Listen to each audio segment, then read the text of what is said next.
سورہ اعراف میں اب حضرت نوح علیہ السلام کے تذکرے کے بعد اللہ تعالی نے عاد کا تذکرہ کیا ہے، اور عاد کے بعد اللہ تعالی نے ایک قوم سمود کا تذکرہ فرمایا ہے، اور اس سارے تذکرے میں جو چیز بہت زیادہ واضح اور نمایاں ہے وہ یہ ہے کہ براہ راست ان قوموں کے بارے میں رسول اللہ صلی اللہ علیہ وسلم سے یا قرآن پاک میں کوئی بھی چیز ایسی نہیں ہے جس سے ان کے سنین اور یہ چیزیں مرتب کی جا سکیں، اور یہ کہ دنیا کے کس علاقے میں پائے جاتے تھے۔ ان آیات کی تشریح سے پہلے ایک چیز ایسی ہے جس کو صرف بنیادی طور پر عرض کرنا چاہتا ہوں، اور وہ یہ ہے کہ یہ ایسا کام ہے قرآن پاک کی تاریخ کے مرتب کرنے کا جو اب تک مسلمانوں کے ذمے باقی ہے، اور اب تک قرآن پاک پر اس موضوع کے اعتبار سے کام نہیں ہوا۔ اتنا تھوڑا کام ہوا ہے، اتنا تھوڑا کام ہوا ہے کہ وہ نہ ہونے کے برابر اسے کہا جا سکتا ہے۔ اور قوم عاد اور قوم سمود کے علاقے پھر قرآن ذکر کرتا ہے کہ حضرت لوط علیہ السلام کی قوم کے ان قوموں کے سنین متعین کرنا، اور یہ متعین کرنا کہ یہ کس کس سن میں تھے، ان کی حکومتیں کہاں سے کہاں تک تھیں۔ پھر قرآن نے ان کے بارے میں مختلف جگہ پر جن عذابوں کا اور چیزوں کا تذکرہ کیا ہے، یہ عذاب کہاں کہاں واقع ہوئے، کہاں سے اٹھے تھے۔ ایک آج کی اب جو باقی گفتگو ہے تھوڑی بہت اسی کے بارے میں آپ سے عرض کرتے ہیں، پھر انشاءاللہ ان آیات کی تشریح کل شروع کر دیں گے۔ اور جس چیز کی طرف آپ کو توجہ دلانا مقصود ہے وہ یہ کہ ابھی تک یہ کام باقی ہے، اور اللہ کا کوئی بندہ ایسا ہو جو اس کام کو کرے، اور خاص طور پر پھر آخری صدیوں میں، یعنی 16ویں، 17ویں، 18ویں، 19ویں اور 20ویں، یہ 400-500 سال، اور ان کو بھی اگر آپ مزید تنقیح کرنا چاہیں تو پوری کی پوری 18ویں، 19ویں اور 20ویں صدی، یہ 3 صدیاں ایسی ہیں جس میں مسلمانوں کی طرف سے کوئی بڑا کام کنٹریبیوشن نہیں ہے، اور اس سے پہلے کی کتابوں میں پھر کچھ چیزیں مل جاتی ہیں۔ اگر 4-5 چیزوں کو کوئی آدمی جمع کر کے اس موضوع پر کام کرے تو قرآن کے لیے بہترین وہ ڈکشنری تیار کی جا سکتی ہے، جس کی بنیاد پر ہم کہہ سکتے ہیں کہ کس سن میں کیا حادثات پیش آئے، دنیا کے کس خطے میں پیش آئے، اس وقت ان اقوام کا مذہب کیا تھا، اور یہ ثابت ہو جائے کہ کس کس بت کی وہ پرستش کرتے تھے، کس کس بت کی وہ عبادت کرتے تھے، اور قرآن نے ان کے بارے میں کیا کہا ہے۔ تو یہ ایک طرف تو قرآن تصدیق اس کی ہوتی ہے، ہو جائے گی تاریخ سے، جغرافیے سے، اور اس کے ساتھ ساتھ رسول اللہ صلی اللہ علیہ وسلم کی شخصیت کی عظمت اور احترام اور عزت، اس میں بھی اضافہ ہوتا ہے کہ اللہ کے نبی علیہ السلام جنہوں نے کہیں سے کوئی تعلیم حاصل نہیں کی، کہیں سے نہیں پڑھے، انہوں نے کیسے کیسے زبردست تاریخی حقائق کا انکشاف کیا ہے، اور یہ یقیناً ان کی ذات کی جانب سے نہیں تھا بلکہ اللہ کی جانب سے تھا۔ تو جو کوئی بھی قرآن پاک کی ہسٹری پہ کام کرنا چاہے، جغرافیے پہ کام کرنا چاہے، اسے ایسی کچھ کام کرنا پڑے گا۔ جس طرح اب آپ دیکھیں تو بائبل کی زمین جتنی بھی ہے، جس زمین کا بھی تذکرہ ہے، انہوں نے اس پہ کام کیا ہے، علیحدہ اس کے نقشے تیار کر دیے ہیں، ایک ایک مقام انہوں نے بائبل کا بتایا ہے، اور ایک ایک سن اس کا متعین کیا ہے۔ تو اس سلسلے میں سب سے پہلے تو ہمیں دیکھنا چاہیے قرآن پاک کو کہ قرآن پاک نے کن کن اقوام کے حالات بیان کیے۔ مثلا حضرت نوح علیہ السلام کے یہ حالات بیان کیے ہیں۔ اب یہ طوفان نوح کہاں آیا تھا، اس کی حدود کیا تھیں، کتنی زیادہ یہ پہاڑوں تک پہنچا ہے، کہاں کہاں تک پہنچا ہے، کیا پوری دنیا میں تھا، نہیں تھا، اس کے کیا آثار اور شواہد اس کے ملتے ہیں، یہ چیز اب ڈھونڈنے کی ہے۔ اور اتنی آرکیالوجسٹ جو ہیں وہ اتنی ترقی کر گئے ہیں کہ اب ان چیزوں کو ڈھونڈنا کچھ مشکل نہیں رہا۔ ایسے ہی جیسے اس کی مثال آپ دیکھیں کہ ایک مرتبہ ایک آرٹیکل پڑھنے کو ملا اور وہ ایک ملکہ ہیں، خاتون ہیں، اور اس کا گھر، اس کی قبر کھودی گئی تو اس میں ایک کتبہ برآمد ہوا۔ جب تابوت اس کا کھولا گیا تو اس کتبے پہ کچھ عبارت لکھی ہوئی تھی اور اس کے پاس بہت ہیرے جواہرات اور یہ سب چیزیں پڑی تھیں، اور اس نے اس میں لکھا ہوا تھا کہ میں اتنی بڑی سلطنت کی مالکہ ہوں اور یہاں کی ملکہ ہوں اور میرے پاس سب کچھ ہے اور یہ ہیرے جواہرات اور سب میں نے لے لیے ہیں، مگر میں نے اپنے غلاموں کو بھیجا ہے کہ جاؤ اور یوسف علیہ الصلوۃ والسلام سے جا کر گندم لے آؤ تاکہ ہمارے ملک میں کھانے کے لیے کچھ ملے، اور قحط پڑ گیا ہے، اور پھر میرے غلام واپس نہیں آئے، اور پھر میں نے اس کے بعد ہیروں کو پسوایا ہے اور میں انہیں اب کھا نہیں سکتی ہوں، اور یہ میرے زیورات ہیں، اور مرتے ہوئے میرا یہی پیغام ہے کہ جو کوئی بھی عورت میرے ان ہیروں کو لے گی وہ بھی میری طرح مر جائے گی۔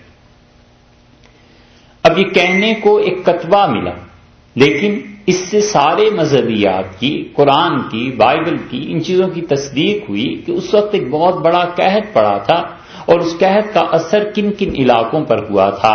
تو یہ اس طرح کی چیزیں جو ملتی ہیں اس سے ایمان میں، یقین میں، ان چیزوں میں بھی اضافہ ہوتا ہے۔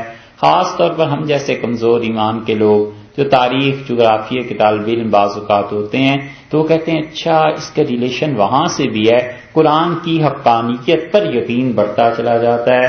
تو اس لیے ہمارے سامنے جتنے بھی لٹریچر اس وقت ہے وہ ایک تو قرآن پاک ہے، حدیث ہے، تفسیریں ہیں، اس میں انہوں نے لکھی ہیں چیزیں، اور تفاسیر میں مفسرین بعض اوقات مقامات کا بھی ذکر کر دیتے ہیں۔ ایک عرصے تک ایرانی سارے اس بات کے منکر رہے، انہوں نے کہا کہ کہیں بھی عاد اور سمود کی قوم دنیا میں ہوئی نہیں، اور وہ قرآن پاک کے بیانات کو علیہ باللہ جھوٹ سمجھتے رہے رسالت مآب صلی اللہ علیہ وسلم کے دور میں، اور بعد میں عاد اور سمود کے جب کتبے برآمد ہونا شروع ہوئے پھر کوئی نہیں انکار کر سکا، پھر سب نے کہا کہ ہاں عاد اور سمود تھی اور ہم لوگ گمراہی پہ تھے، قرآن نے سچ کہا۔ ایسے ہی یہ جتنے مستشرقین ہیں ان کو دیکھیں، جب سورہ فیل کی تفسیر لکھتے ہیں تو یہ کہتے ہیں کہ یہ چیچک کی بیماری تھی اور اللہ کی طرف سے کوئی عذاب نہیں آیا تھا، یہ مسلمانوں نے اپنے پاس سے گھڑ لیا ہے۔ اب اس کے شواہد اور آثار تو دریافت ہوئے ہیں، ملے ہیں کہ واقعی چیچک کی بیماری اسی زمانے میں شروع ہوئی تھی، لیکن ایک مسلمان مفسر کا، ایک مفکر کا کام ہے کہ وہ اس کو ثابت کرے کہ چیچک کی بیماری کیا تھی، اس سے کیا پہلے شروع ہوئی تھی یا اس کے بعد شروع ہوئی تھی، یا یہ کہ چیچک کی بیماری یقیناً تھی مگر اس کا چیچک سے کوئی تعلق نہیں تھا، اس زمانے میں مکہ مکرمہ میں یہ بیماری حجاز مقدس میں، سعودیہ کے ان علاقوں میں نہیں آئی تھی۔ یہ سب کام کرنے کے ہیں اور یہ کام نہیں ہوئے، اور اس لیے عرض کرتے ہیں کہ اب یہ میں نے حضرت نوح علیہ السلام کا واقعہ آپ کے سامنے سارا دوہرا دیا۔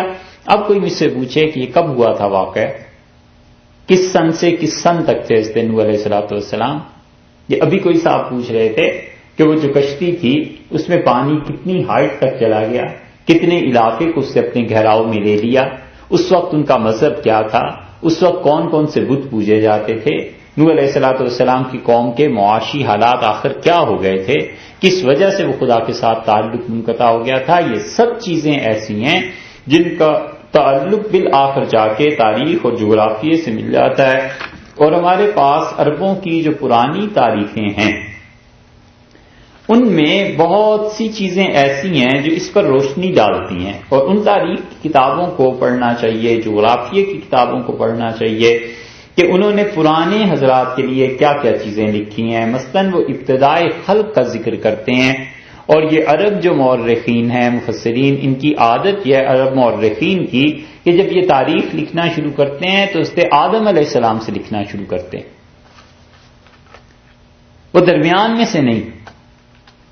حضور اقدس صلی اللہ علیہ وسلم کی سیرت لکھیں تو تب درمیان سے، وگرنہ حضرت آدم علیہ السلام سے شروع کرتے ہیں کہ تاریخ میں کیا کیا ہمیں پچھلی زمانے کی قوموں کا ملتا ہے، پھر جنات کی کچھ روایات مل جائیں گی اسے بھی لکھ لیں گے، پھر اور چیزیں مل جائیں گی اسے بھی لکھ لیں گے۔ تو اس لیے اس کام کو کرنے کے لیے یہ ضروری ہے کہ انسان نے بنیادی طور پر کچھ عربوں کی تاریخ کا جو ابتدائی سلسلہ تھا اس کو بھی پڑھا ہوا ہو، اس کو بھی دیکھا ہوا ہو۔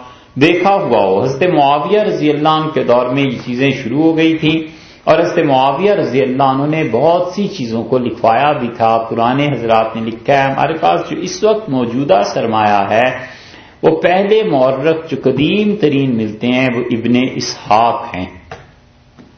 اور ابن اسحاق رحمۃ اللہ علیہ نے بہت کچھ لکھا ہے. 151 ہجری میں ان کا انتقال ہوا. امام مالک رحمۃ اللہ علیہ کے معاصر تھے، ہم عصر تھے. اور پھر اس کے بعد ابن ہشام کی روایات مل جاتی ہیں. ابن ہشام کا بھی اردو ترجمہ بھی آپ کو مل جائے گا. ابن ہشام رحمۃ اللہ نے سیرت بھی لکھی ہے اور 218 میں ان کا انتقال ہوا. اور انہوں نے عربوں کے مذاہب پر بھی بحث کی ہے اور انہوں نے عربوں کے بتوں پر بھی بحث کی ہے. یہ سب چیزیں انہوں نے اس میں لکھی ہیں. اسی طرح ابو الولید ازرقی ہیں، انہوں نے بھی ایک کتاب لکھی ہے اخبار مکہ کے نام سے، اور ازرقی کی کتاب اب بھی ملتی ہے. اور انہوں نے مکہ مکرمہ کی تاریخ لکھی ہے کہ کس زمانے میں مکہ کو کیا حیثیت حاصل تھی اور مکہ مکرمہ میں کیا کیا کام ہوئے. ابن قتیبہ نے کتاب المعارف لکھی اور یہ کتاب المعارف یورپ میں بھی پرنٹ ہوئی ہے، مصر میں بھی چھپی ہے، عام اب بھی مل جاتی ہے. ابن قتیبہ کا 276 ہجری میں انتقال ہوا تھا.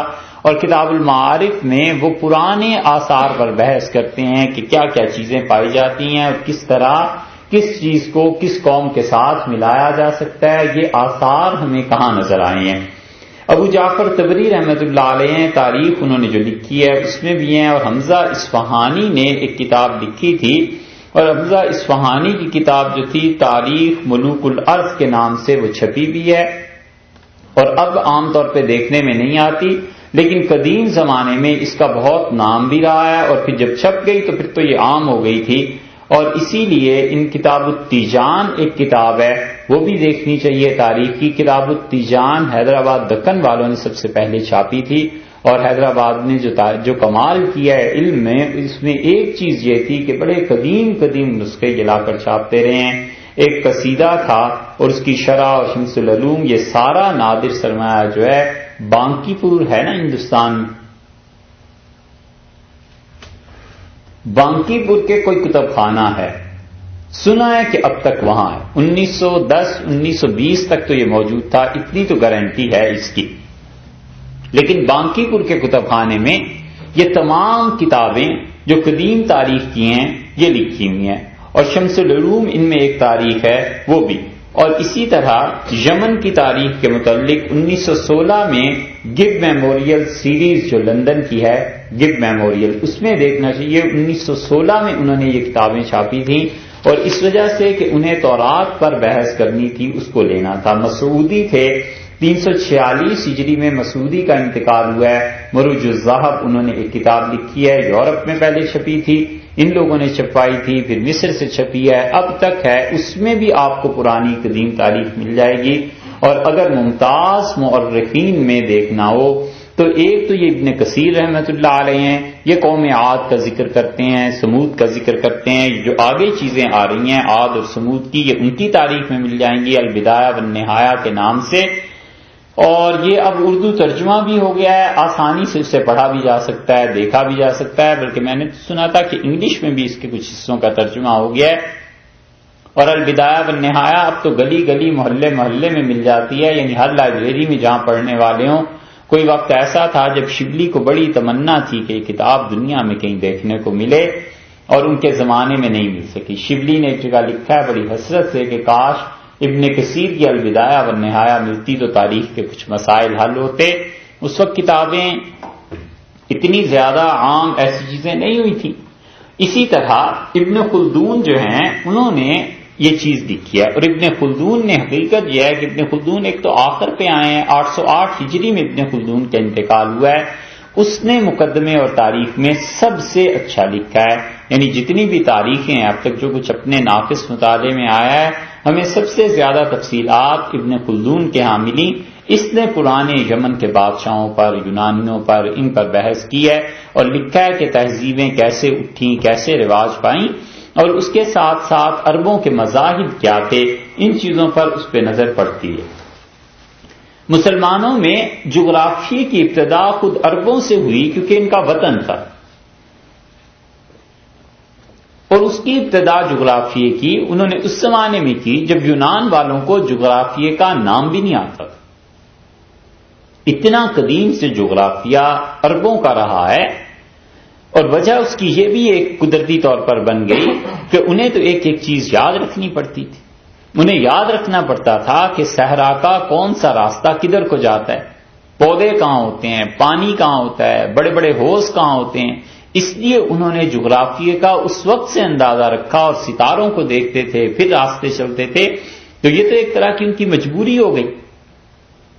تو اس لیے جغرافیہ اس وقت عربوں نے شروع کیا کہ عربوں کا ایک ایک پہاڑ، تالاب، وادی، گاؤں، پڑاؤ، جہاں قافلے رکتے ہیں، عمارتیں، کنویں، چشمے، ایک ایک چیز کو انہوں نے لکھا، اور انہوں نے کہا کہ یہ چیز اتنے میل پہ تمہیں مل جائے گی، اتنے قدم چلو تو یہ چیز مل جائے گی. جو بھی ان کا فرسخ کا ایک پیمانہ تھا جس سے زمین کی پیمائش وہ کرتے تھے، یہ ساری چیزیں قدیم عربوں میں مل جائیں گی. تو عربوں کا ایک جغرافیہ تو یہ ہے، اور وہ ایک جغرافیہ عربوں نے وہ لکھا ہے جس میں عربوں کے علاوہ دوسرے ممالک بھی پائے جاتے ہیں، اور وہ اس جغرافیے پر بحث کرتے ہیں کہ فلاں ملک میں یہ چیز ہے، فلاں ملک میں یہ چیز ہے. اس سے ان کی قدیم تہذیب پر اثر پڑتا ہے، قدیم تہذیب کی تشریح ہمیں ملتی ہے. ابو زیاد کلابی تھے،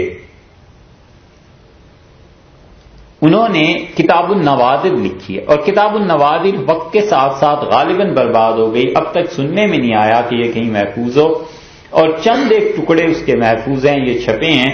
کتاب النوادر جو ہے ابو زیاد کی، یہ اگر کہیں مل جائے تو جو لوگ بھی اس کو سن رہے ہیں، آپ حضرات جو کوئی بھی سنے اور اس موضوع پر کام کرنا چاہے، اسے یہ چیزیں بہت نفع دیں گی. نضر ابن شمیل تھے، 330 ہجری میں ان کا انتقال ہوا ہے. کتاب الصفات کے نام سے انہوں نے کتاب لکھی، اور غالباً کتاب کی پہلی جلد کہیں ملی نہیں، ضائع ہو گئی ہے. لیکن دوسرا ٹکڑا وہ بھی براہ راست تو ہم نے نہیں دیکھا، مگر اس کی کچھ چیزیں کئی کتابوں میں حوالے کے طور پر پڑھنے سے ملی ہیں، اور اس سے معلوم ہوتا ہے کہ وہ عربوں کے خیمہ گاہوں کا ذکر کرتا ہے، گھروں کا، پہاڑوں کا، گھاٹیوں کا، کہ گھاٹیاں کیسی کیسی تھیں، پہاڑ کہاں کہاں تھے، ریت کے تودے کہاں کہاں تھے. اسی طرح عرب کتنے میل پر چل کے اپنے خیمے کس طرح لگایا کرتے تھے. اس طرح جا کر یہ پورے حجاز کی تاریخ اور اس کے جغرافیے کا پتہ چلتا ہے. ہشام بن محمد کلبی تھے، انہوں نے بھی ایک کتاب لکھی کتاب البلدان کے نام سے، اور انہوں نے عربوں کے شہروں کا ذکر کیا کہ کس کس شہر میں کیا کیا لوگ ہوتے تھے، کیا کیا چیزیں ہوتی تھیں، کن کی پرستش ہوتی تھی، کن کی پوجا کی جاتی تھی. یہ سارا نظام جب سامنے آتا ہے تو جا کے رسول اللہ صلی اللہ علیہ وسلم کی محنت کی عظمت دل میں آتی ہے کہ اس ایک ہستی سے اللہ نے کتنے جہان کو پاک کر دیا، اور اس ایک ہستی کی وجہ سے کتنے بتخانے سر پڑ گئے اور کتنے لوگوں کو اللہ کے ساتھ تعلق کا موقع نصیب ہوا. ابو سعید اسمعی ہیں، اور انہوں نے ایک کتاب لکھی ہے کتاب میاہ العرب. سارے جزیرہ عرب میں جہاں جہاں پانی ملتا تھا بس انہوں نے نشاندہی کر دی ہے، فلاں جگہ پانی ملتا ہے، فلاں جگہ پانی ملتا ہے، فلاں جگہ پانی ملتا ہے. اس سے پتہ چلتا ہے کہ فلاں فلاں جگہ پر آبادیاں تھیں یا نہیں تھیں. اس سے پھر آگے کی تاریخ پر اثر پڑتا ہے اور مرتب ہوتی ہے. عمر ابن رستہ تھے، انہوں نے الآلاق النفیسہ کے نام سے ایک کتاب لکھی ہے، جغرافیہ کی ہے، اور اس میں ایک ٹکڑا غالباً مل گیا ہے. اور صنعاء جو یمن کا ہے، صنعاء، اس کے متعلق انہوں نے لکھا ہے. اب صنعاء قدیم جتنی عربوں کی تہذیب تھی اس کا مرکز رہا ہے، وہاں پر بڑی بڑی حکمرانیاں رہی ہیں، حضرت سلیمان علیہ السلام کی، حضرت داؤد علیہ السلام کی. رچرڈ گیتھوئل تھے، اور رچرڈ گیتھوئل کا نام اگر آپ ڈالیں کہیں اس میں انٹرنیٹ میں یا کسی جگہ پہ تو شاید اس کی اس کتاب کا نکل آئے، یعنی تذکرہ انہوں نے وہاں پر چھاپی ہے. اور انہوں نے اس کتاب کو بڑے سنا یہ ہے کہ بہت اچھے طریقے سے ایڈٹ بھی کیا ہے. ابن حائق حمدانی نے بہت اچھی کتاب لکھی ہے جغرافیے پہ، بہت محققانہ کتاب ہے. ٹکڑے انہوں نے عربوں کے بنائے کہ یہ زمین فلاں جگہ سے فلاں جگہ تک یہ فلاں قوم کی تھی، فلاں قبیلے کی تھی، ان بتوں کی پرستش ہوتی تھی، یہاں پر یہ وادیاں تھیں. حتیٰ کہ اس اللہ کے بندے نے معدنیات تک کا ذکر کیا ہے کہ کتنی مائنز کہاں کہاں پائی جاتی تھی. ایسے معلوم ہوتا ہے جیسے اس نے جیولوجی میں کچھ پڑھ لیا ہوگا.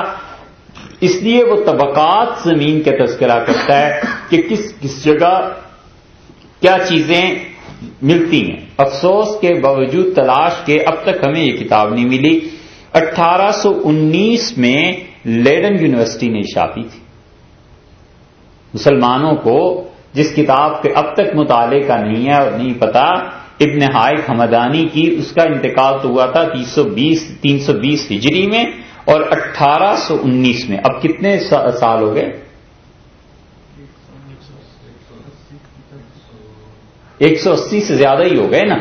180 سال کے قریب ہو یا زیادہ ہو گئے. اور اب تک یہ کتاب لیڈن یونیورسٹی میں کہیں چھپی تھی.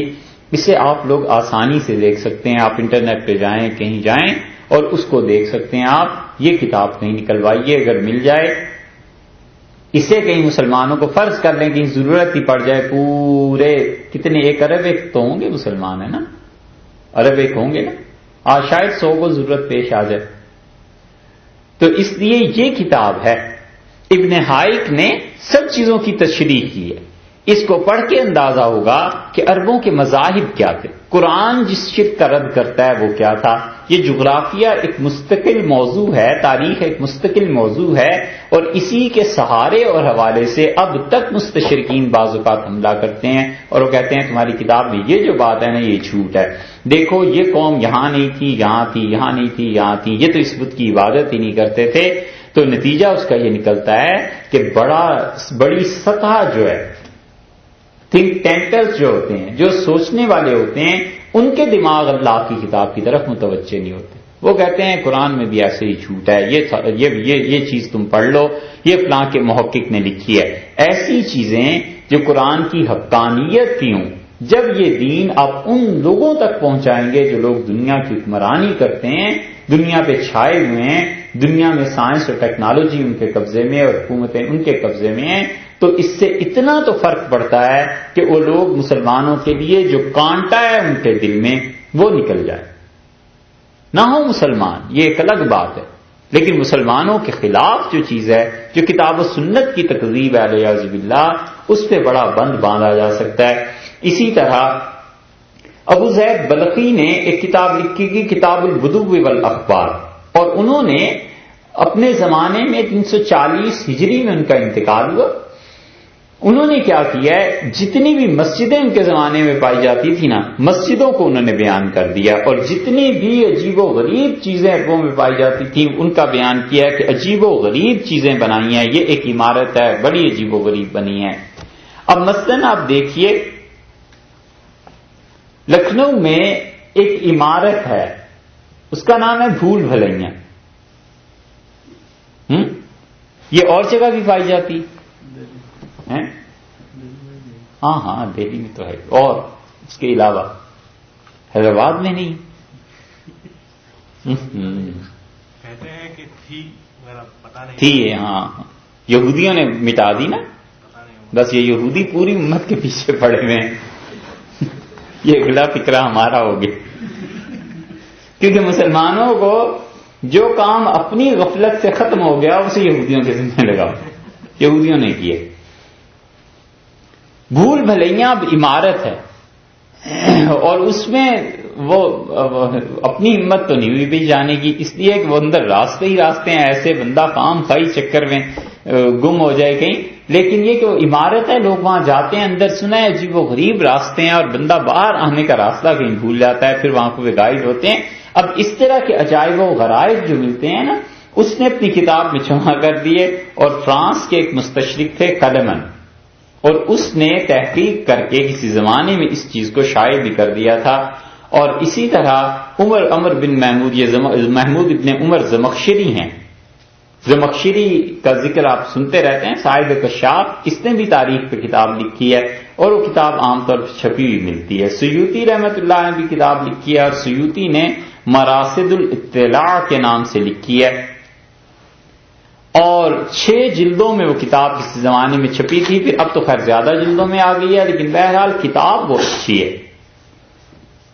ابن خردازیہ یہ جو تھے 250 ہجری میں موجود تھے، ان کی کتاب ہے کتاب المسالک والممالک.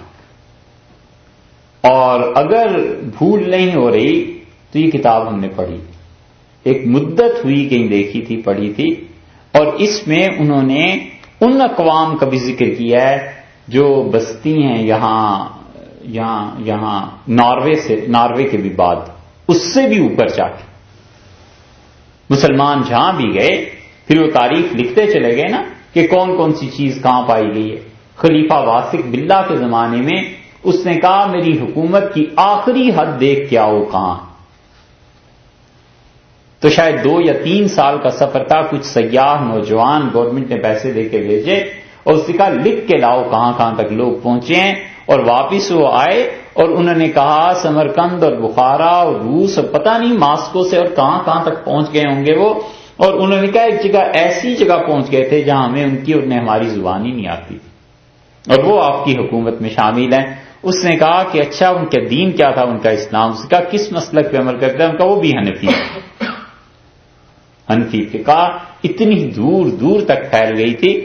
یہ لوگ آتے ہوں گے غالباً سمرقند یا بخارا, یہ تو حنفیوں کے مرکز رہے ہیں رحمہم اللہ, تو یہاں سے وہ سیکھ کر گئے تھے.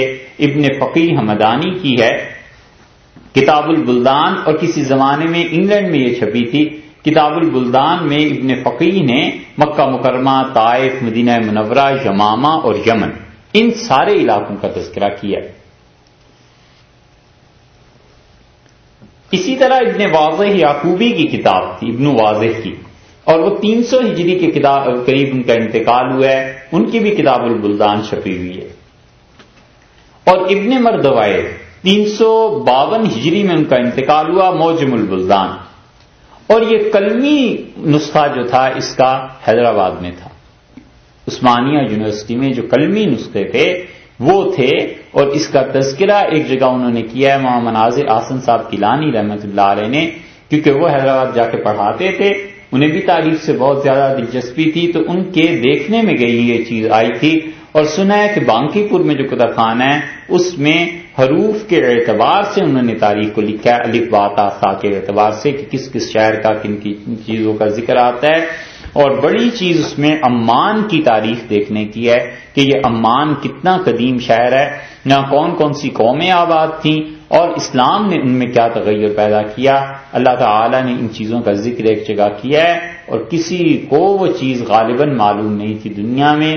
اور کیلیفورنیا یونیورسٹی کے لوگوں نے اسے دریافت کیا تھا 80s میں کہ عمان کے پاس جو صحرا ہیں اس میں کون سی قوم تھی جو تباہ ہو گئی تھی, اور اتفاق اس کے ساتھ ایسا ملا کہ قرآن میں اس کا ذکر تھا. اور اللہ تعالی نے فرمایا کہ وہ قوم ایسی جگہ تھی جو ریت کے ٹیلے اس پہ آ گئے ہیں, اور اللہ نے اس قوم کو تباہ کیا. اور اللہ تعالی نے کہا کہ وہ بڑے ستونوں والی قوم تھی. عربوں کی جب تاریخ آپ دیکھیں گے جغرافیہ, اس میں الربع الخالی کے نام سے ایک جگہ ملے گی, یعنی ایسے صحرا ہیں جن میں کوئی نہیں جاتا, کوئی زندہ بچ کے نہیں آ سکتا, وہاں کبھی بھی وہ کہتے ہیں آبادیاں نہیں. اب جب زمانہ جدید آ گیا تو کیلیفورنیا یونیورسٹی نے کچھ لوگوں کو بھیجا اور انہوں نے وہاں جا کر تحقیق کی اور انہوں نے شہر کھود کے نکالا 80s میں, اور انہوں نے کہا اچھا یہ ہے وہ شہر. اور پھر اس پہ مسلمانوں نے کہا کہ یہ وہ چیز ہے جس کا قرآن نے ذکر کیا ہے. تو عمان کی تاریخ کہیں پڑھنے کو مل جائے پھر اس سے پتا چلے کہ وہاں کیا کیا چیزیں. یاقوت حموی کی بہت عمدہ کتاب ہے موجم البلدان کے نام سے, لیکن یہ بہت متاخر ہیں, 623 ہجری میں ان کا انتقال ہوا. یاقوت حموی کی کتاب اب عام طور پہ چھپی مل جاتی ہے. عالم اسلام کا کوئی شہر آپ نے دیکھنا ہو, کوئی چیز دیکھنی ہو, بالعموم اس میں مل جاتے ہیں. ہم عام طور پہ جب شہروں کا ذکر دیکھنا چاہتے ہیں تو اسی کو دیکھا کرتے ہیں, بہت آسانی سے دستیاب ہے. اسی طرح الخطط المقریزیہ یہ ہے, اس میں بھی بہت زیادہ چیزوں کا ذکر ہے. اگر آپ خطط المقریزیہ کو پڑھیں گے تو آپ کو پتا چلے گا کہ مسلمانوں نے کتنے ہسپتال بنائے, مسلمانوں نے کتنے اسکول بنائے, کہاں کہاں ان ہسپتالوں کے سلسلے جاری تھے. ایسے ہسپتال ملیں گے جن کے متعلق لکھا ہے 700 بیڈز کے ہسپتال, 700 بیڈ کا ہسپتال, اور اسے چلانا اور مفت چلانا یہ حکومتوں ہی کے کام تھے. اتنی بڑی چیزیں بہت سے لوگوں نے لکھی ہیں. یہ زکریا قزوینی یہ بھی متاخرین میں سے 674 ہجری میں ان کی پیدائش ہوئی. آثار البلاد کے نام سے انہوں نے اس کتاب کو لکھا ہے. یہ سب کتابیں, اور ابن کثیر رحمۃ اللہ علیہ کی تو ہے ہی ہے کہ ابن کثیر رحمۃ اللہ علیہ نے اس میں البدایہ والنہایہ میں بہت سی چیزوں کا ذکر کیا ہے, اور انہوں نے بھی ان چیزوں کو لیا ہے. اسی طرح دوسری بڑی چیز جو اس کے ساتھ ساتھ ملتی ہے، یہودیوں کی کچھ کتابیں ایسی ہیں جو ظاہر ہے کہ اب انگلش میں ہیں، کوئی بھی آپ میں سے اس موضوع پہ کام کرنا چاہے تو یہودیوں کی وہ کتابیں اسے دیکھنی چاہیے. اور یہودیوں کی کتابوں میں ایک تو یہی تالمود ہے. تالمود میں بھی وہ تاریخ کے حوالے سے کہیں کہیں تذکرہ اس کا کرتے ہیں. تالمود کو اب تک براہ راست تو نہیں پڑھ سکے، لیکن اس کے حوالے اس کثرت سے پڑھے ہیں کہ گویا ایک طرح سے اس کا کافی حصہ نظر سے گزرا ہے. تالمود کو دیکھنا چاہیے اس میں. اور ایک ان کی کتاب ہے مدراش ایسے ہی ہے یا مل جاتی ہے؟ ہاں، مدراش میں اس کے بھی حوالے ملتے ہیں، کیونکہ یہودی اپنے آپ کو دنیا کا وارث کہتے ہیں اور کام انہوں نے واقعی کیا ہے. مذہب کے اختلافات اپنی جگہ پہ، اور وہ جب بحث ہوتی ہے تو ہم بھی پیچھے نہیں ہٹتے، مگر یہ کہ کام واقعی انہوں نے کیا ہے اور ان قوموں کے کام دیکھنے چاہیے. مسلمانوں کو یہ نفرت اور تعصب کی نگاہ اور عینک کبھی اتار کے ان اقوام کے کام بھی دیکھنے چاہیے کہ انہوں نے تورات کے لیے، انجیل کے لیے، ان چیزوں کے لیے کتنی محنت کی ہے. تو تورات کی شروع جو لکھی گئی ہیں، مثلاً فقہی احکامات ہیں، اس کے یہ تالمود انہی چیزوں کا نام، اس میں بہت سی چیزیں انہوں نے جمع کر دی ہیں. اسی طرح مدراش کے حوالے پڑھنے میں مل جائیں گے. ایک تیسری کتاب ہے ترگوم، سنا ہے نا اس کا ترگوم، اس کا بھی حوالے ہم پڑھتے رہتے ہیں، براہ راست کتاب پڑھنے کو نہیں ملی. ترگوم میں بھی تاریخ کا تذکرہ کچھ نہ کچھ ہے، جو ہمارے پرانے مورخین اس کا ذکر کرتے ہیں کہ وہ کہتے ہیں یہودیوں کی تیسری کتاب، اور چوتھی کتاب جو ہے وہ نیپیم یا نیپیبم، کچھ ایسے اس کا نام لکھتے ہیں مورخین، وہ بھی عرب. یہ 4 کتابیں، 5ویں ہو گئی تورات، اس کا مجموعہ، اور کیپتیم ایک 6ٹھی کتاب. یہ 6 کتابیں یہودیوں کے لٹریچر میں ایسی ہیں جس کا ہمارے لوگ بھی حوالہ دیتے ہیں اور وہ تاریخ اور جغرافیے سے تعلق رکھتی ہیں. اور یہ جو بائبل ہے، تورات پڑھنے سے پتہ چلتا ہے کہ کون کون سی اقوام کہاں تھی. آپ نے دیکھا ہے قرآن بار بار قوم سمود کا ذکر کرتا ہے نا، کہ سمود کی قوم میں یہ ہوا، سمود کی قوم میں یہ ہوا. یہاں اللہ تعالیٰ نے فرمایا کہ عاد کی قوم جو تھی ان کی طرف سے ہود علیہ السلام کو بھیجا. تورات مکمل خالی ہے قوم سمود سے، کوئی ذکر نہیں ملتا سمود کا.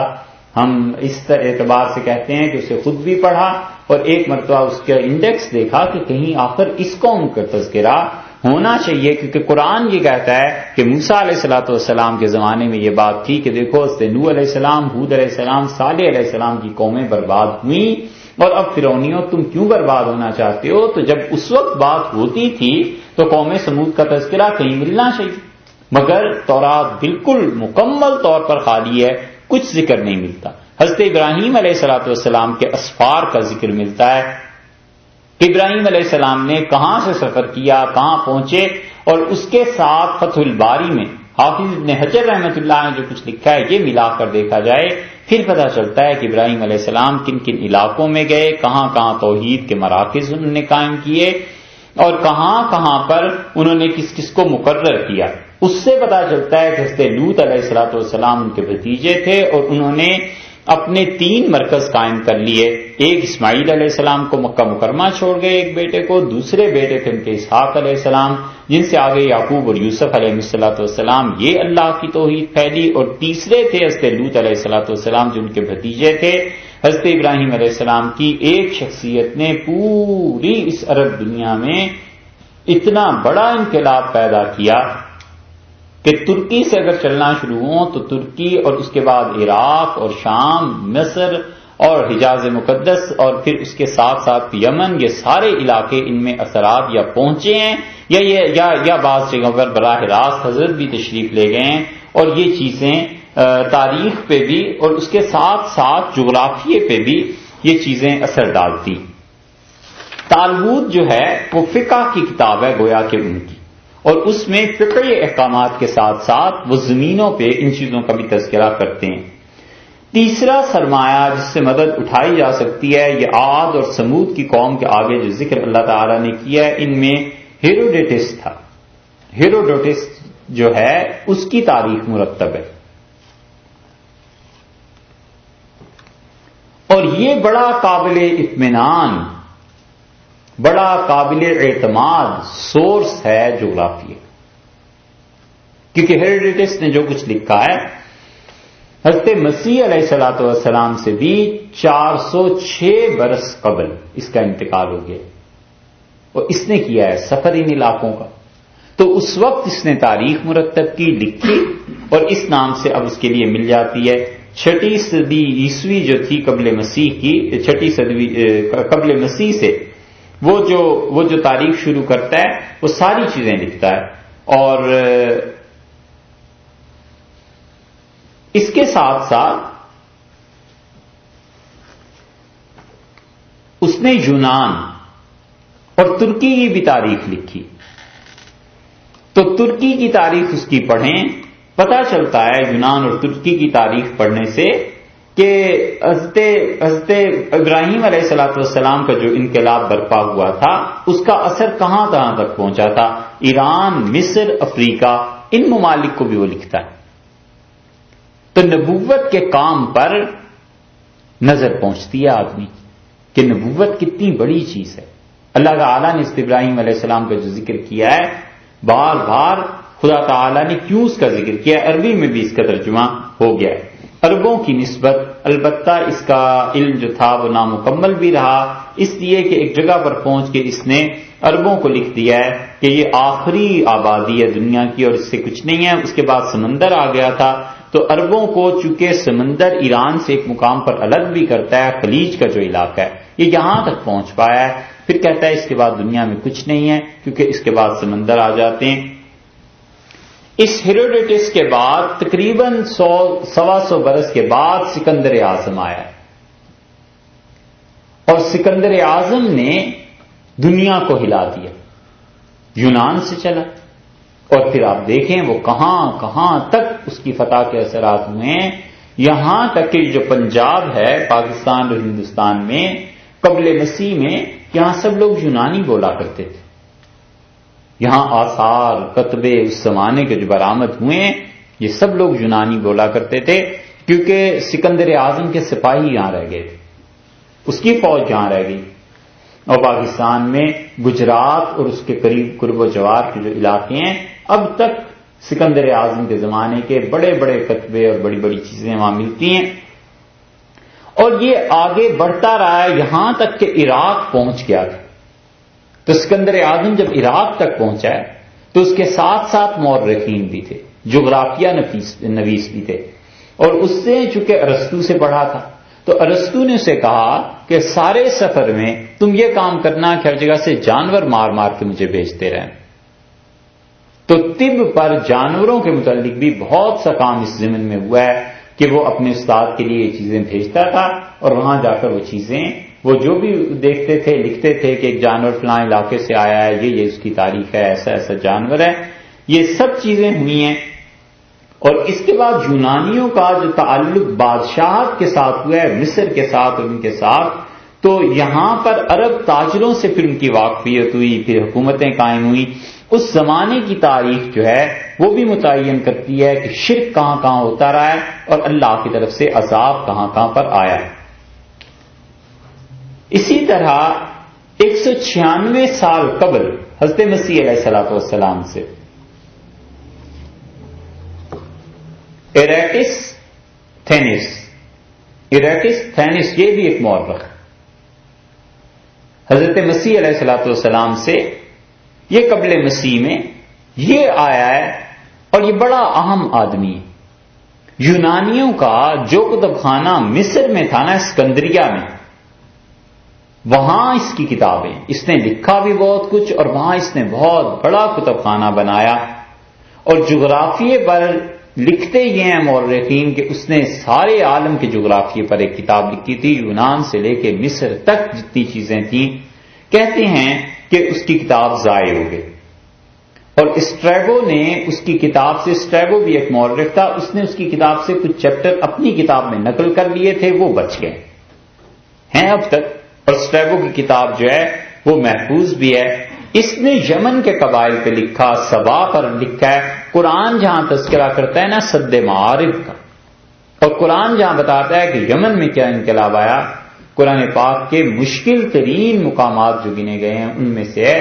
کچھ پتہ نہیں چلتا جب آدمی تاریخ سامنے رکھتا ہے کہ آخر یہ سد معارف کا ہوا کیا، کہاں تھے، ان کا مذہب کیا تھا، اللہ کا عذاب کیوں آ گیا، حضرت سلیمان علیہ الصلوۃ والسلام کے ساتھ ان کے تعلق کیا تھے. قرآن نے جو ان کا تذکرہ کیا ہے کہ اتنے بڑے بڑے 2 باغ ہم نے انہیں دے دیے، پھر ان 2 باغوں پہ تباہی آ گئی، یہ چیزیں ان لوگوں نے لکھی. اور پھر اس کے بھی 100 برس کے بعد سسلی کے کچھ مورخین آئے، اور یہ جو جس کا آپ ذکر کیا نا اسٹریبو کا، اور یہ جو اسکندریہ کا کتب خانہ تھا، بہت بڑا کتب خانہ تھا، اور اسی کا الزام اب تک عیسائی لگاتے ہیں حضرت عمر رضی اللہ عنہ پہ کہ حضرت عمر رضی اللہ عنہ اس کتب خانے کو چلوا دیا تھا. وہ کہتے ہیں دنیا کی تاریخ میں بہت بڑا انقلاب آ جاتا اگر یہ کتب خانہ عمر رضی اللہ عنہ نہ چلواتے. حالانکہ یہ جھوٹ ہے، جو کچھ انہوں نے جھوٹ بولا ہے عیسائیوں نے، اس کا بڑا اچھا جواب انہوں نے دیا تھا علامہ شبلی نعمانی نے. انہوں نے ثابت کیا کہ حضرت عمر رضی اللہ عنہ کا اور مسلمانوں کا اس کتب خانے کے جلانے سے کوئی تعلق ہی نہیں رہا. اسی طرح ڈیوڈوریس، یہ بھی یونانی بلکہ یہ سسلی کا ہے، اور اس نے تاریخ لکھی ہے. گیبن کی جو سیریز ہے نا اس میں کہیں اس کا تذکرہ ملتا ہے.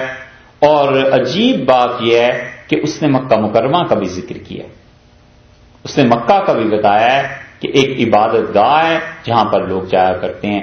یہی چیز تورات میں بھی تھی، اور وہاں انہوں نے بقا کا ذکر تھا تو انہوں نے اسے بکا کہہ دیا ہے کہ ایسی وادی جہاں پر جا کر لوگ بکا کرتے ہیں یعنی روتے ہیں. حالانکہ وہ بقا کا لفظ تھا، اور تحریف جب ہوئی ہے تو بگڑا ہے.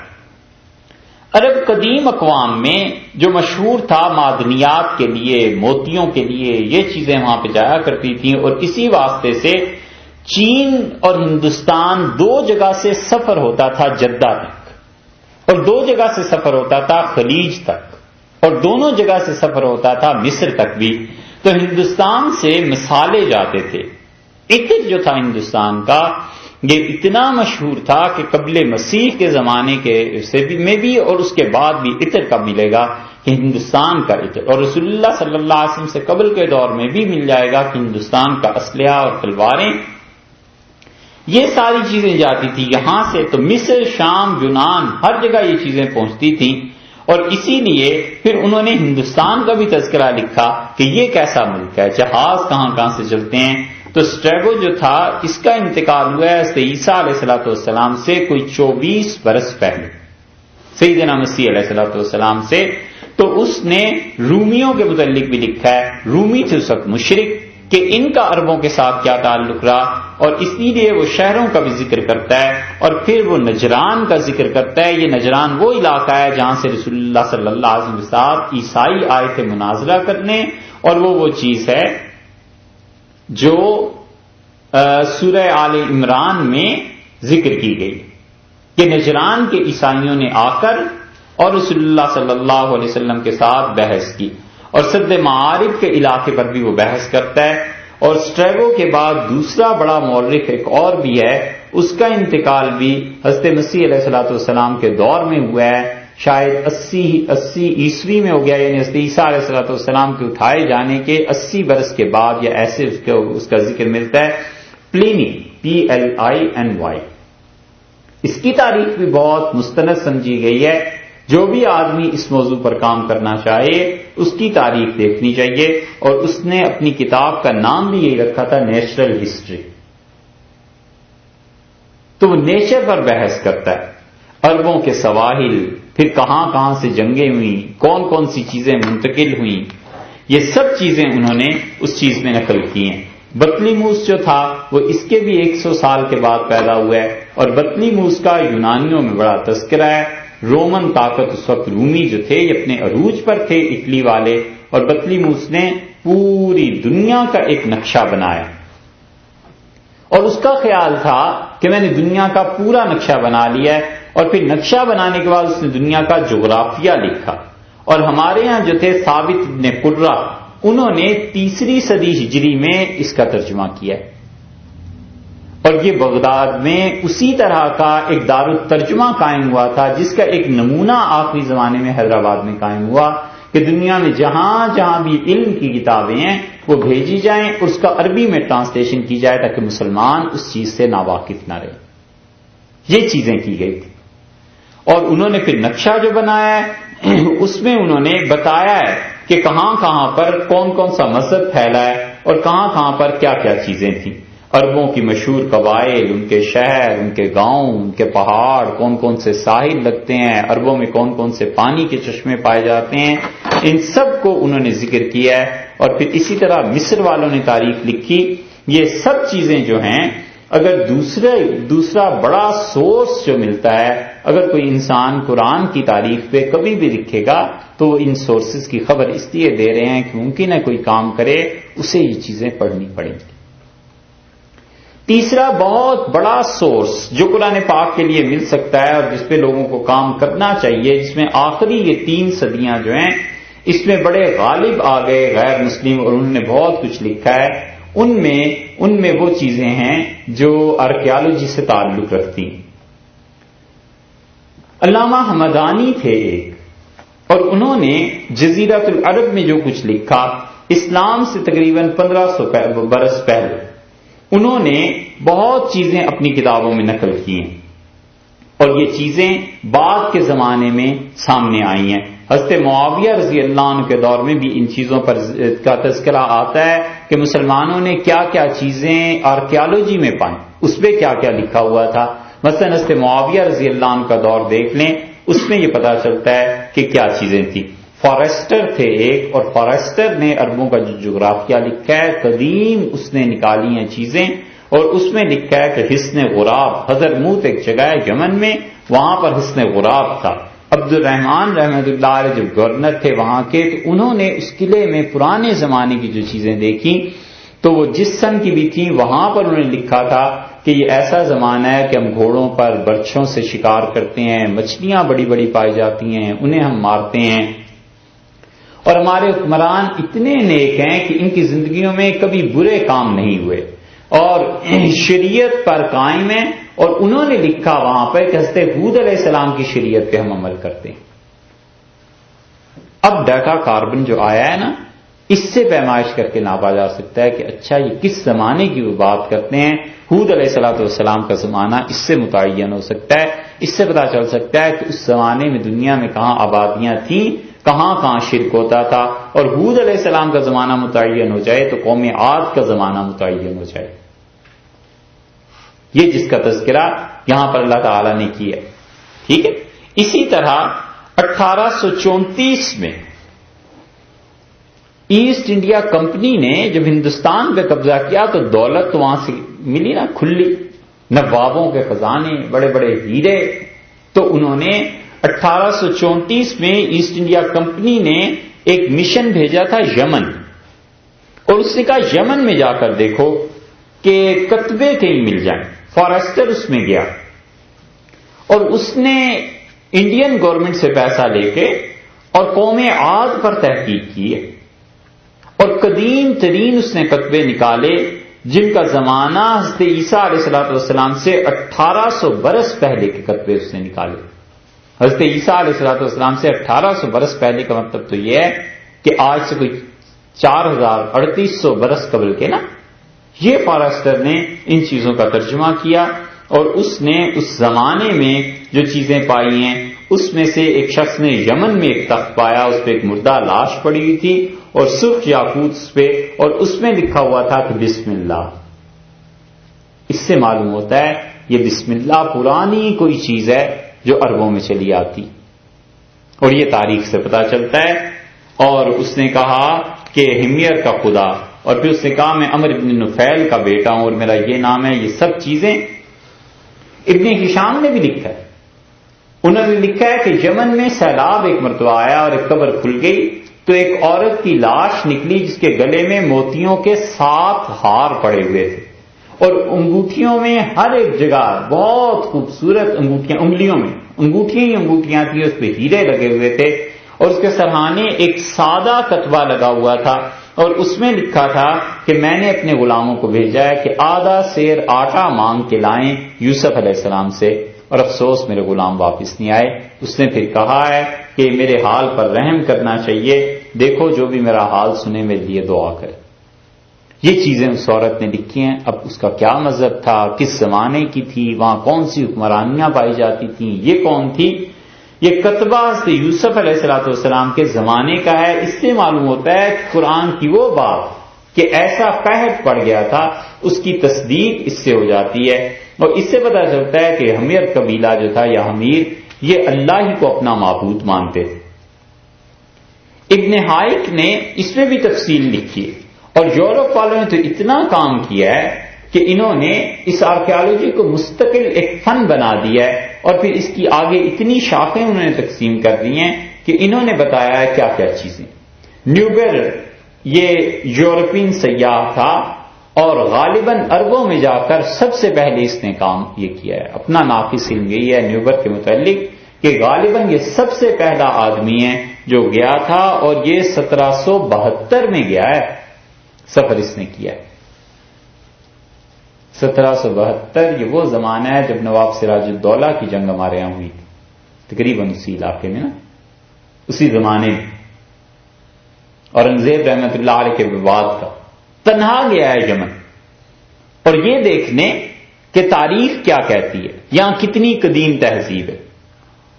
اور اس وقت محمد علی پاشا جو تھے مصر میں، ان کی جنگ ہوئی ہے امیر نجد سے، یہ محمد بن عبد الوہاب وغیرہ یہ سارے لوگ، امیر نجد جو تھا اس پہ جنگ ہوئی، اور یورپ نے مصر کا ساتھ دیا، یورپ والے انہیں دبانا چاہتے تھے، اور اس جنگ کا بھی اس نے تذکرہ کیا۔ تو یورپین افسر اسے مل گئے، اور اس نے ان کے حالات بھی لکھے، اور پھر انہوں نے انسائکلوپیڈیا میں بریٹانیکا میں بھی اس کی تحقیقات دی ہیں، لیکن اختصار کے ساتھ انہوں نے ان چیزوں کو لکھا ہے۔ یمن چونکہ بنیادی طور پر یہ بہت بڑی تہذیب رہی ہے، حضرت سلیمان علیہ السلام اور ان سے پہلے کے انبیاء علیہ السلام، ان کے بعد کے انبیاء علیہ السلام، یہ سارے ان کا تعلق جہاں سے رہا ہے، تو یہ جو تھا اسے پھر ڈنمارک کی گورنمنٹ نے بیچا، اور اسے ڈنمارک نے ایک جماعت کے ساتھ بھیجا، اور عربوں کے ہاں جب پہنچا ہے تو 1 سال مصر میں انہوں نے گزارا، پھر اس کے بعد جدہ پہنچے، پھر شمالی یمن پہنچے ہیں، پھر تہامہ پہنچے ہیں، عدن آئے ہیں، اور اس کے بعد ہوتے ہوتے آخر یہ لوگ زیدی فرقے کے پاس پہنچے ہیں یمن میں۔ اس کا بھی تذکرہ لکھتا ہے اور کہتا ہے یہاں 500 طالب علم ہیں جو ایک مدرسے میں پڑھتے ہیں، 18ویں صدی کے حالات میں یہ مل جائے گا۔ پھر وہ کہتا ہے نیوبر جو تھا وہ کہتا ہے کہ میرے دوستوں کا انتقال ہوا، اور 3 ممبر جو ہمارے وقت کے تھے وہ وہیں مر گئے یمن کے قریب۔ پھر بھی یہ بچہ رکا نہیں، عمان آیا، ایران آیا، بصرہ، شام، فلسطین، ہوتے ہوتے وہ ڈنمارک پہنچا، اور 1780 کے قریب یا 75 کے قریب اس نے جا کر پہلی مرتبہ اپنی زندگی میں لکھ کے شائع کیا کہ عرب کیا کر رہے ہیں، اور یورپین جو تھے انہیں یمن سے بلکہ عربوں سے پھر خبر ہوئی، اور انہیں پھر پتا چلا کہ یہ کیا چیز۔ ہزبرگ یہ بھی ایک محقق ہے، اس نے بھی تذکرہ کیا ہے، اور اس نے لکھا ہے یورپ کا عربوں کا جغرافیہ، اور اس نے بتایا ہے کہ کہاں کہاں پر کیا چیزیں یہاں پائی جاتی۔ ایسے ہی ان لوگوں نے، یورپ نے خاص طور پہ لوگوں کو بھیجا، اور حضرموت کی ایک اور کاوش کی گئی، اور حضرموت میں 1833 میں جا کر انہوں نے ان کھنڈرات کا معائنہ کیا، اور حضرت ہود علیہ السلام کا یہ جو تذکرہ آ رہا ہے ان کی قبر کو بھی انہوں نے کہا اب تو بہت عام ہو گئی ہے، اب تو بہت سے لوگ بتاتے ہیں کہ وہاں حضرت ہود علیہ السلام کی قبر کوئی ہے، اور لوگ اس کی زیارت کے لیے جاتے ہیں۔ اسی طرح حجاز مقدس کی باری آئی، اور حجاز میں بھی لوگوں نے کام کیے ہیں۔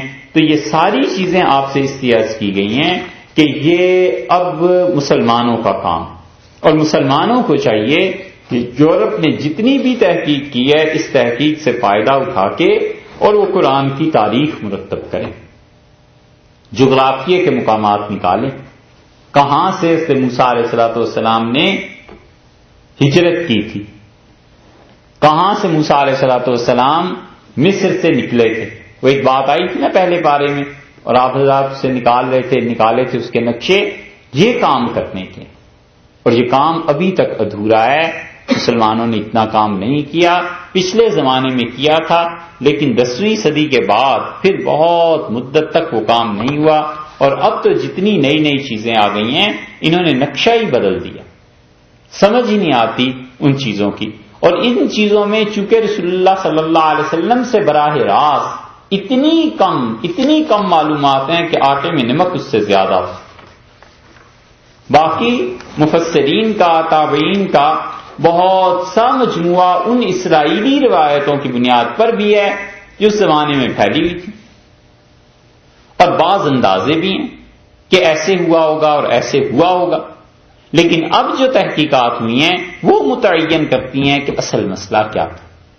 تو اس لیے یہ آگے جتنی اقوام کا ذکر آ رہا ہے، ان میں تاریخی اعتبار سے ہم جتنی بھی بات آپ سے عرض کریں گے، بس یہ سمجھ لیجئے کہ ایک اندازہ ہے، قطعی اور حتمی بات نہیں ہے۔ یہ اس لیے کہہ رہے ہیں کہ کل کو کوئی یہ کہے کہ ہم نے قطعی اور حتمی بات کی ہے، یہ بات نہیں ہے۔ قطعی اور حتمی باتیں جب تک مسلمان کوئی پتا ماری کی محنت نہ کرے اور زندگی اس کے لیے وقف کرے، 20-30 سال ان چیزوں کو پڑھے، ان کے نتائج نکالے، جمع کرے، قرآن کو پڑھے، مفسرین کو پڑھے کہ یہ کس قوم کا ذکر کرتے ہیں، کون سی قوم کہاں سے آئی، کہاں گئی، کتنے سکے اب ان کے ملتے ہیں، ان کے کتنے آثار ملتے ہیں، ان کے زمانے کی چیزیں کیا کیا ملتی ہیں، پھر جا کر یہ مرتب کل انشاءاللہ پڑھیں گے۔